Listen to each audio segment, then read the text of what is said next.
ராமநாதபுரம் மாவட்டத்தில் மகளிர் உரிமை தொகைக்கு விண்ணப்பித்தும் இதுவரை கிடைக்காததால் ஆட்சியர் அலுவலகத்தில் பெண்கள் குவிந்தனர். தெற்குத்தரவை ஊராட்சியைச் சேர்ந்த 30க்கும் மேற்பட்ட பெண்கள் மக்கள் குறைதீர் கூட்டத்தில் மகளிர் உரிமை தொகை வழங்க வலியுறுத்தி புகார் மனு அளிக்க வந்தனர். ஆனால் அங்கு ஆட்சியர் இல்லாததால் மாவட்ட வருவாய் அலுவலரிடம் புகார் மனு அளித்தனர்.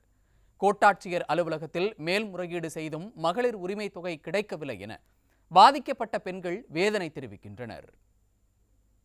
செஞ்சிருக்கா மேல்முறையீடு செஞ்சு எங்களுக்கு 1000 ரூபா வரல உதவித்தொகை. இதுவரை இருக்குது, எங்களுக்கு என்னென்னே மெசேஜ் கூட வரல. நாங்கள் இப்போ 9ஆம் மாதம் 30ஆம் தேதி கொடுத்தோம். கலெக்டர் தாலுகா ஆஃபீஸில் கொண்டு போய் இசி மையத்திலே கொடுத்தோம். டோக்கன் வாங்கி இசி மையத்தில் கொட்டாச்சி அலுவலகத்தில் கொடுங்கன்னு சொல்லுவோம். கொட்டாச்சி அலுவலகத்தில் கொதோலி பாய்ச்சலில் நின்று டோக்கன் வாங்கி 17ஆவது டோக்கன் வாங்கி கொடுத்தோம். இதுவரையும் எங்களுக்கு எதுவுமே எடுத்து பார்க்கல. எங்கள் வீட்டுக்காரவங்களும் இறந்து போயிட்டாங்க.